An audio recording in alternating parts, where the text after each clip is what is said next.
Aleluia.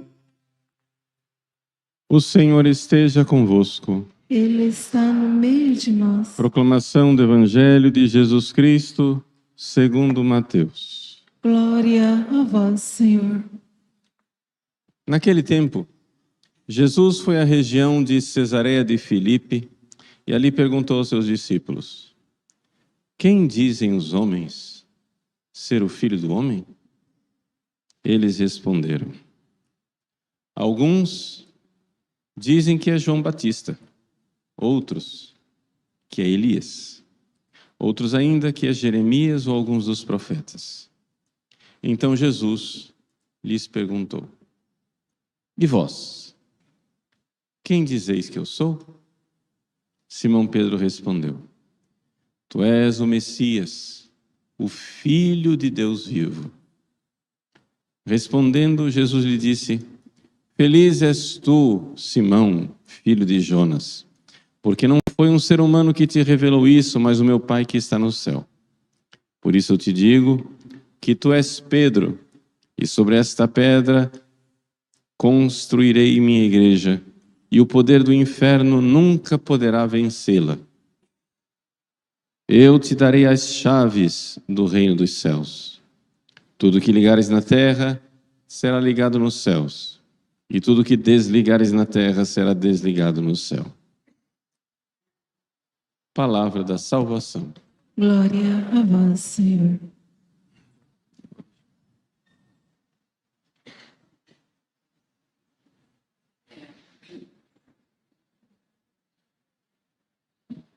Meus queridos irmãos e irmãs, celebramos a solenidade de São Pedro e São Paulo.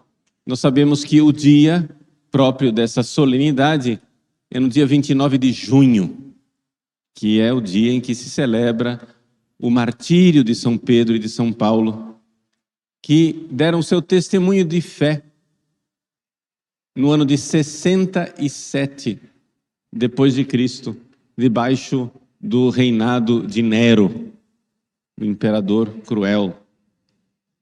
São Pedro morreu crucificado e foi sepultado ao lado do circo de Nero, às margens da rua chamada Via Aurélia, aos pés de uma montanha, um pequeno morro chamado Monte Vaticano. Então hoje, onde é a Basílica de São Pedro, lá em Roma, é o lugar da sepultura de São Pedro na Via Aurélia, perto do Vaticano. E São Paulo foi decapitado e foi sepultado numa outra rua, numa outra via, a Via Ostiense, onde hoje é a Basílica de São Paulo, fora dos muros, em Roma. Esses dois apóstolos deram o testemunho da fé. E o Evangelho de hoje nos recorda o que é que isso significa. Vejam, a Igreja de Cristo, ela é edificada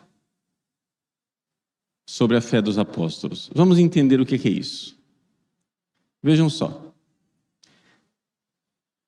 Deus criou a humanidade se perdeu através do pecado, agora é necessário salvar a humanidade.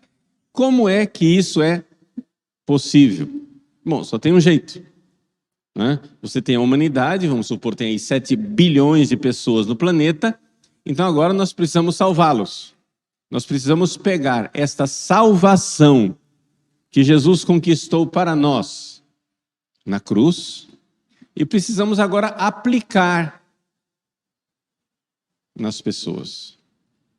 Aplicar os frutos dessa salvação.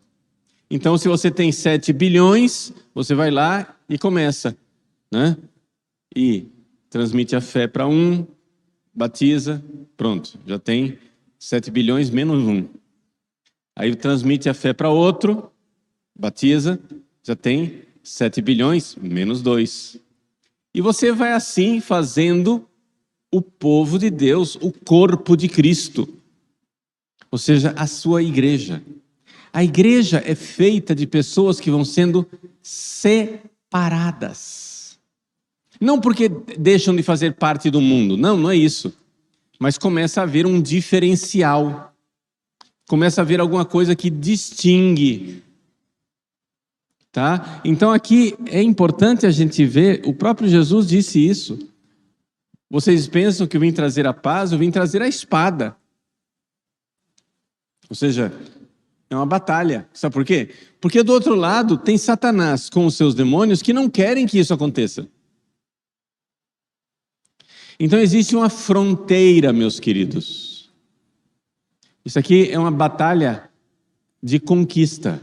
Você vai conquistando terreno para um lado ou perdendo terreno.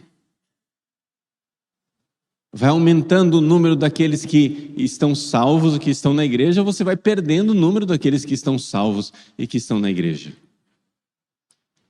Esta é a realidade. Existe, vejam só, nós precisamos compreender que existe uma fronteira entre igreja e mundo. Agora, seria simples se essa fronteira fosse assim. Tem uma fronteira entre igreja e mundo, então aqui está o Padre Paulo, eu estou dentro da igreja, aqui está a fronteira, e está lá um pagão que está fora da igreja. Seria simples. Mas não é mais complicado do que isso. Porque a fronteira da igreja passa dentro de mim. Ou seja, eu já sou igreja. Eu tenho fé. Eu já sou batizado. Eu, pelo menos diante de Deus, a minha consciência, acho, né? Minha opinião firme é que eu estou em estado de graça. A minha consciência não me acusa de estar em pecado mortal. Mas, dentro de mim, aqui é que é o drama, ainda tem coisa mundana. O problema é esse. O problema é que tem mundo dentro de mim. A fé ainda não conquistou todos os territórios da minha alma. A fé ainda não conquistou, principalmente aquelas províncias rebeldes chamadas paixões. Quantas vezes você fez meditação sobre a paixão de Cristo na cruz? Jesus paciente carregando a cruz até o Calvário e alguém te faz alguma coisa de irritante e você impaciente chuta o balde. Pum! Não quer saber. Mas você sabe que você tem que ter paciência. No entanto, tem uma província rebelde aí que ainda quer, né, fazer justiça. Você sabe que você tem que ser puro, casto, santo, fiel à sua esposa, fiel ao seu esposo. Mas vem aquela tentação e você vê que aquela província rebelde começa a pular dentro de você. Você sabe que você tem que ser humilde, porque Deus é Deus e você não é nada. Alguém faz um elogio e você abre a cauda do pavão, se achando, né, muito importante, vaidosamente, melhor do que os outros. Vejam como vai acontecendo que dentro de nós, embora nós façamos parte da Santa Igreja de Deus, a coisa ainda é trabalhosa, porque é uma luta. O centro da minha alma, o núcleo da minha alma já é igreja. E se eu morrer agora, em estado de graça, espero em Deus, nosso Senhor, ninguém pode me dar essa certeza de forma absoluta, a não ser que haja uma revelação de Deus, né? Mas, pelo menos no meu pobre e miserável julgamento, espero em Deus, nosso Senhor, que eu esteja salvo. Tranquilamente. Na minha consciência, a minha consciência não me acusa de pecado mortal. Se a minha consciência me acusasse de pecado mortal, eu não estava aqui celebrando missa. Simples assim. Eu ia procurar um padre para me confessar, né? Mas eu sei que eu não sou como São Pedro e São Paulo. Eu sei que eu ainda não estou naquela santidade de quem derrama seu sangue e renuncia tudo por amor a Cristo. Então eu confio em Nossa Senhora, confio em Nosso Senhor que Ele não me mande uma aprovação, e não manda, uma aprovação maior do que as minhas forças, né? Porque eu sei que tem um campo de batalha dentro de mim. A fronteira da igreja. Então a nossa missão é, claro, evangelizar, conquistar mais irmãos, para trazê-los para a fé da igreja, mas é também expandir os territórios da fé dentro de nós. A luta é externa e é interna. São dois frontes, são dois lugares onde nós precisamos lutar. Nosso Senhor Jesus Cristo garantiu a São Pedro que quem permanecesse firme nesta fé, ancorado nesta fé, as portas do inferno não irão prevalecer. O que está por trás dessa comparação, essa metáfora de Jesus aqui? Vocês estão entendendo que o que nós estamos fazendo aqui é uma metáfora, né? Metáfora quer dizer o quê? Uma comparação. Estou falando de território, fronteira. É uma comparação. Para você entender, na sua imaginação, conseguir entender o que é que eu estou dizendo.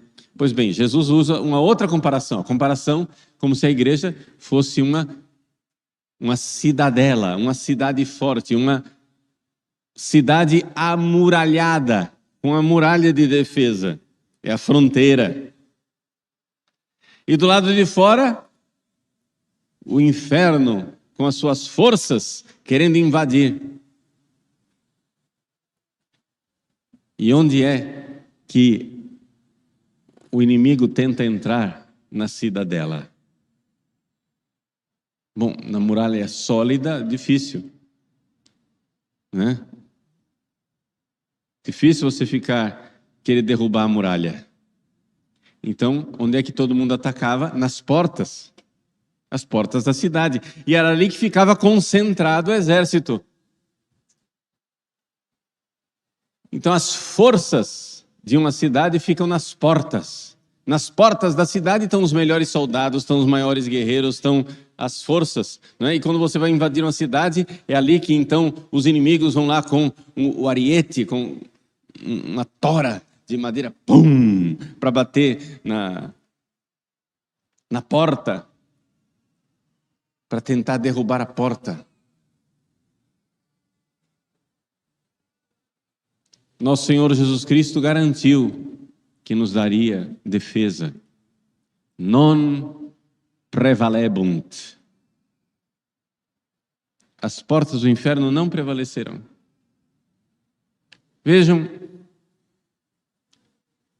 existem momentos da história da igreja em que parece que nesse jogo, nessa batalha, a igreja de Cristo, né, vai perdendo, vai ser derrotada, vai ser aniquilada.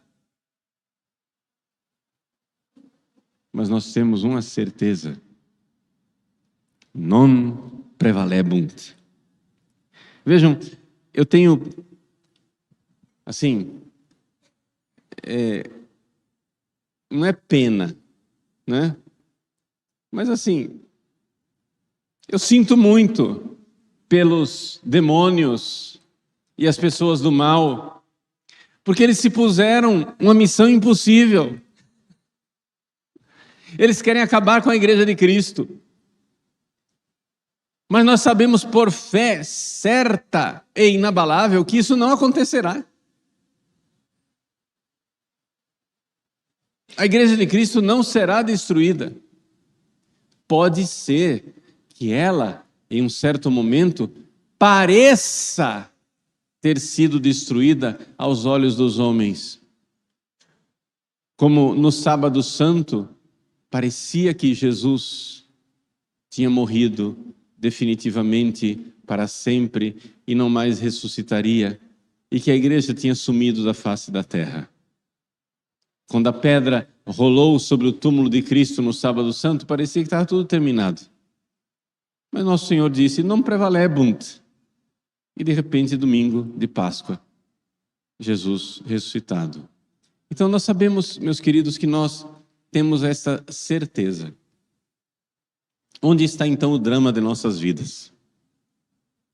O drama das nossas vidas está em nós permanecermos fiéis, verdadeiramente fiéis, até o fim. Porque a pergunta não é quem vai vencer. Essa pergunta já está respondida. Nós sabemos quem irá vencer. Venceu o leão de Judá. Venceu Jesus. Christus vincit, Christus regnat, Christus imperat. Cristo vence, reina e impera. Nós sabemos quem venceu e quem vencerá. A pergunta é, de que lado você vai estar quando ele vencer? A pergunta não é se Jesus vai vencer, mas se você vai estar do lado dele quando ele vencer. Portanto, caia o mundo. Podem despencar as maiores torres e bastiões. Nós sabemos, Cristo vencerá. Cristo vencerá. Se nós permanecermos na fé dos apóstolos. É isso que distingue. É essa a realidade. Vamos supor, só para você entender por que essa coisa da fé, essa realidade da fé é tão importante. Vamos supor, você, católico, com fé católica, Deus não permita, mas vamos supor que você cometa um pecado mortal. Ao cometer um pecado mortal, você não deixou de ser membro da igreja. Você ainda é membro da igreja. Se você morrer em pecado mortal, é claro, você irá para o inferno e aí no inferno deixará de ser membro da igreja. Mas aqui nesse mundo, se você ainda tiver fé, ou seja, você batizado, se você permanecer na fé, você ainda é membro da igreja, por mais que você tenha cometido algum pecado mortal.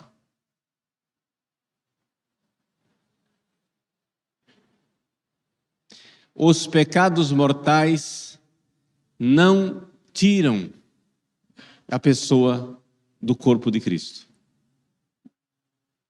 A não ser que você cometa um pecado mortal. O pecado contra a fé. Ou seja, de deixar de crer. Aí é um pecado mortal. Se você deixar de ter fé, acabou. Você está fora. Para voltar a ser membro do corpo de Cristo, você precisa recuperar a fé. Não é possível ser membro do corpo de Cristo sem fé. E que fé? A fé dos apóstolos. Creio em tudo que creio e ensina a Santa Igreja Católica. E eu estou dizendo isso por quê? Porque eu tenho em vista uma coisa bem específica, que é a seguinte: você está aqui, sentado nos bancos dessa igreja. Você está aí, ouvindo essa pregação no YouTube. Pergunta, faça exame de consciência. Você é membro da Igreja de Cristo? Ou seja, você crê em tudo. Tudo quer dizer tudo exceto o nada. Você crê em tudo o que crê e ensina a Santa Igreja Católica? Ou você está escolhendo artigos de fé? Você está dizendo assim, não, isso daqui que a igreja ensina, eu creio. Já isso daqui, eu não creio. Isso eu creio, isso eu não creio. Isso eu creio, isso eu não creio. Isso eu creio, isso eu não creio. Se você está fazendo isso, meu irmão, minha irmã, deixa eu lhe dar uma notícia tremenda. Você não tem fé, você não é membro da Igreja de Cristo.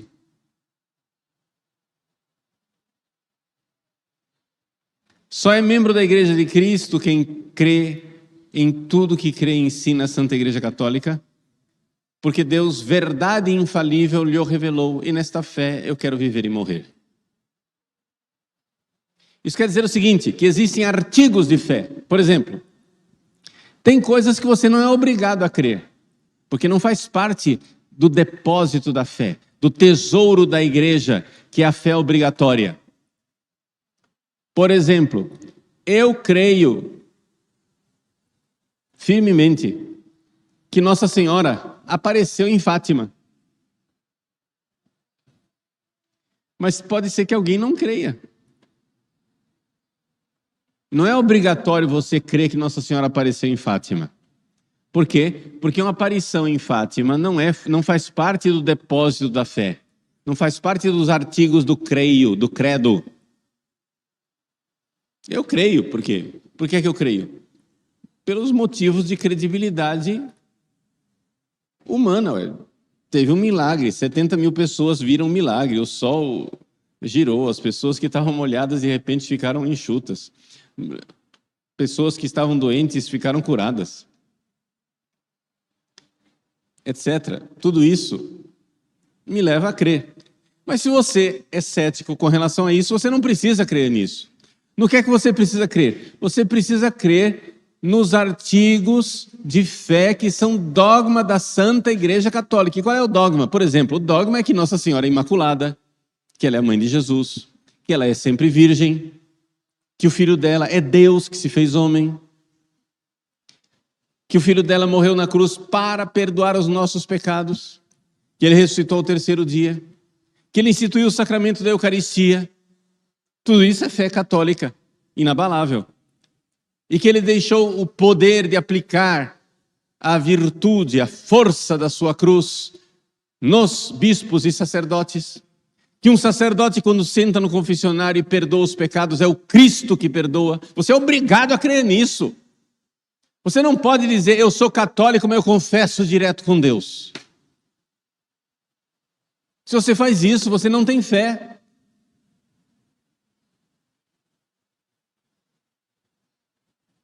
Você não pode se dizer, eu sou católico, mas ali na Eucaristia não é Jesus de verdade. Aquilo é só um símbolo. Não é, aquele pão e o vinho não é o Cristo de verdade ressuscitado. Você não pode ser católico de verdade e dizer que na missa não há a renovação do sacrifício da cruz. Um católico tem que crer que o padre é verdadeiro sacerdote oferente que renova o sacrifício do único e eterno sacerdote Cristo na cruz. A missa é isso. Essas coisas foram definidas dogmaticamente pelos concílios, pelos papas, ao longo dos séculos. Isso é dogma de fé. Você precisa crer em tudo isso. Mas padre, eu não estudei direito, como é que eu faço? Agora eu estou perdido. Não, você não precisa. É bom estudar, pelo amor de Deus. Você precisa estudar porque é bom estudar e é necessário você ter conhecimento cada vez maior. Mas para que você faça o ato de fé, você precisa simplesmente dizer o seguinte: eu creio na autoridade do Cristo que revela. Porque Deus não engana.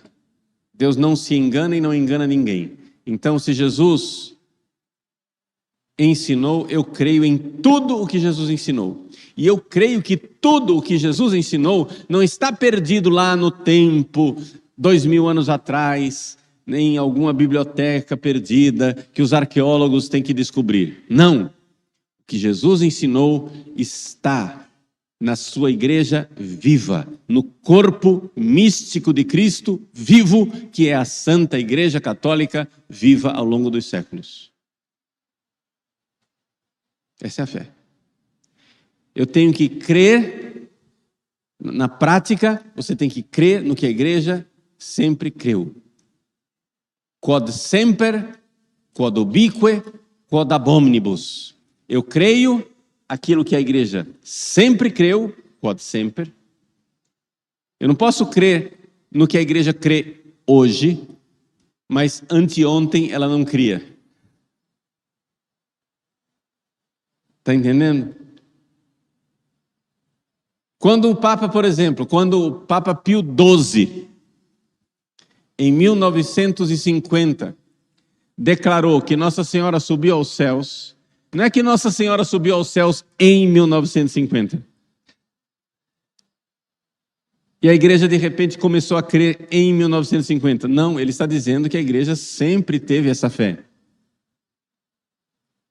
Então quer dizer que ele, Pio XII, tinha essa fé. E que todos os papas anteriores a ele tinham a mesma fé.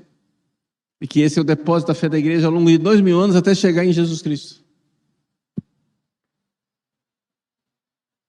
Então você crê na autoridade de Cristo revelante e crê que esta fé de Cristo, que ele está dizendo aqui para Pedro, sobre esta fé edificarei a minha igreja, você crê que esta fé ela é preservada ao longo dos séculos na única igreja de Cristo. Cristo não tem dois corpos, a igreja de Cristo é o corpo de Cristo. Cristo não tem dois corpos, ele tem um corpo só. É a sua santa igreja católica. E é nisso que nós cremos. Nós cremos na fé que foi transmitida ao longo dos séculos. Então eu creio. Pode ser que você não entenda tudo. Mas se alguém te ensinar e disser, olha, a igreja ao longo dos séculos, ela sempre acreditou nisso daqui. Você diz, opa, já estou crendo. Porque você crê não em cada artigo de fé singularmente. Você crê na autoridade de quem revela. Entendeu? Se é isso que o Cristo deixou e é isso que a igreja sempre creu, eu creio. Pronto. Ao longo da sua vida, você vai ficando com ideias mais claras. Você vai estudando mais e vai percebendo cada vez mais claramente qual é a fé que você sempre teve. Porque você não diz amém para cada artigo de fé que você entende singularmente. Você diz amém para Deus que revela. Jesus falou, então eu creio.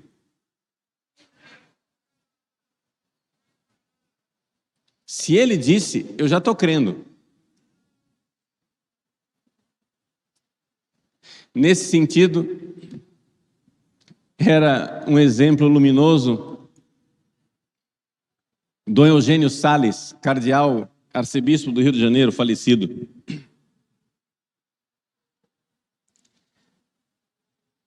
Ele, cardeal da igreja, uma vez, um padre amigo meu, Monsenhor Sérgio Costa Couto, lá do Rio de Janeiro,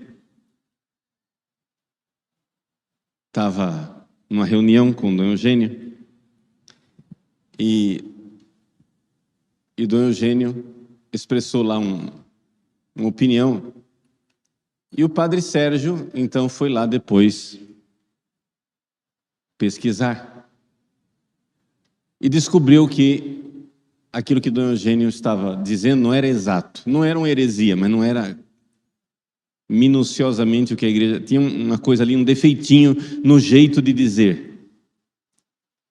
Que não era daquele jeito que a igreja transmitia.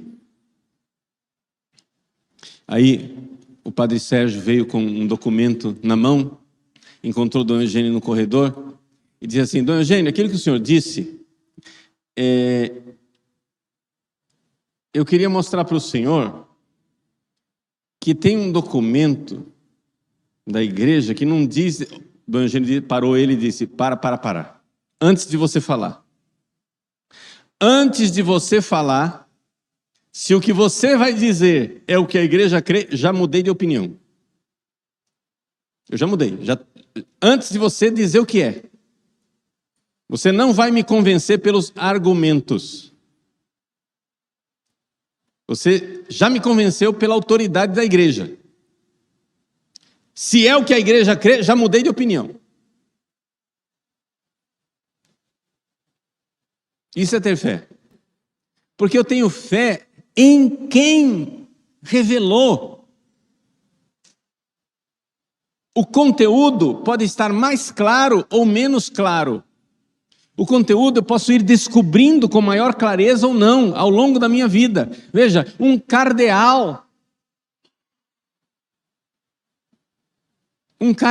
da igreja, só para você não se sentir inferiorizado, eu não sei teologia, etc e tal, não, mas um cardeal está recebendo de um padre que é súdito dele. Ele podia ficar na autoridade. Quem que você pensa que você é, querendo corrigir um cardeal de Santa Romana Igreja? Não, ele é fiel. Dom Eugênio não teve essa atitude. No meio do corredor, ele disse para o padre: Padre, eu não sei o que é que você vai dizer, mas se é o que a igreja ensina, já mudei de opinião. Já mudei, agora. Não sei nem o que é, porque o nosso amém não é para o conteúdo específico. O nosso amém é para a autoridade do Deus revelante. E essa fé revelada, ela é transmitida ao longo dos séculos pela igreja. Então nós podemos, por exemplo, num congresso de teologia, debater o que é que exatamente a igreja ensina. Aí existe espaço para correntes teológicas. Porque, não, isso daqui não é bem assim, a explicação é essa, a explicação é aquela, mas a fé é a mesma. Aqueles teólogos, se são católicos, todos creem na mesma coisa e só estão melhorando a explicação, mas todos têm a atitude de fé. Eu creio, nós estamos aqui num esforço de descobrir com maior clareza, cada vez mais, o que é que a igreja sempre ensinou. Cada vez mais, cada vez mais, cada vez mais.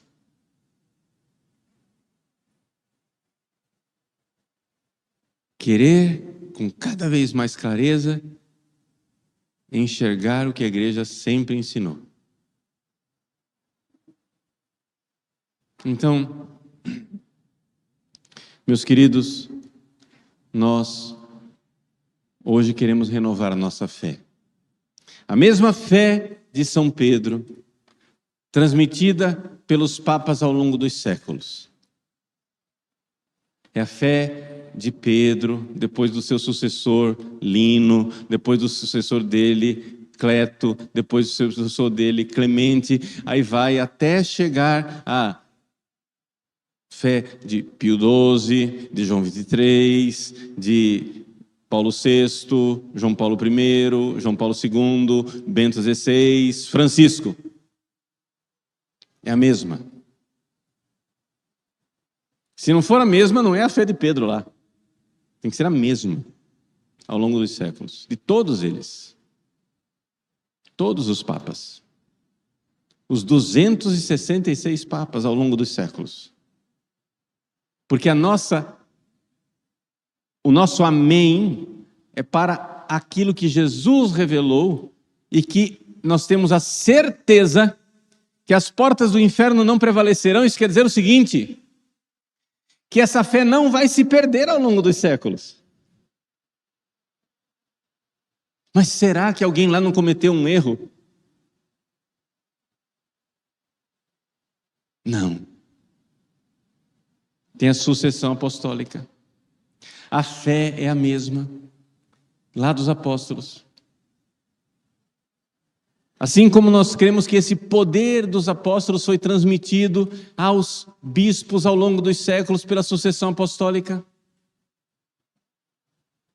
Por exemplo, quando um padre celebra a missa, como é que você sabe que este sacramento é o mesmo sacramento que Cristo deixou? Será que ao longo dos séculos não teve um bispo lá que cochilou e ordenou errado e se perdeu ao longo dos séculos esse poder? Deus não é necessário crer nisso, mas Deus, só para tirar essa dúvida da cabeça de alguns, de vez em quando Deus faz um milagre eucarístico. Para quê? Para ficar bem claro para nós, olha, tá vendo? Não se perdeu. É ainda o milagre da Eucaristia continua ao longo dos séculos. Os milagres que Deus faz é só para ajudar a gente a enxergar aquilo que nós dizemos. Não prevalecerão. Ou seja, a Igreja de Cristo permanecerá com a mesma fé, os mesmos sacramentos, o mesmo poder, o mesmo organismo espiritual ao longo dos séculos. É o mesmo corpo de Cristo ao longo dos séculos. Nós cremos. Essa é a nossa fé. Então, meus queridos, com grande alegria, professamos a nossa fé. A nossa fé no dia de hoje, sabendo que a Igreja de Cristo permanece. E sabendo que é uma luta. Nós temos que lutar, porque essa fronteira que está dentro de nós, nós temos que cada vez mais conquistar terreno para Cristo, porque na hora que Cristo vencer, nós queremos estar do lado do vitorioso. Que essa fronteira da igreja cresça cada vez mais, tomando terreno dentro de nossa alma, do nosso coração, que essas províncias rebeldes que estão dentro de nós sejam cada vez mais dóceis, que nós alcancemos, a plenitude da graça, a santidade que os grandes santos alcançaram. Mas para isso é necessário crescer na fé. Crescer na fé. Cada vez mais. Uma fé cada vez mais arraigada. Crer no que creram os santos, no que creram os apóstolos, no que creu e crê a Santa Igreja ao longo dos séculos, sem escolher no que é que eu vou crer. E cada vez mais aprofundar no que é que eu creio. Eis aí. Creio em tudo o que crê e ensina a Santa Igreja Católica. Porque Deus, verdade infalível, lhe revelou. E nessa fé, eu quero viver e morrer. Creio em Deus Pai, Todo-Poderoso.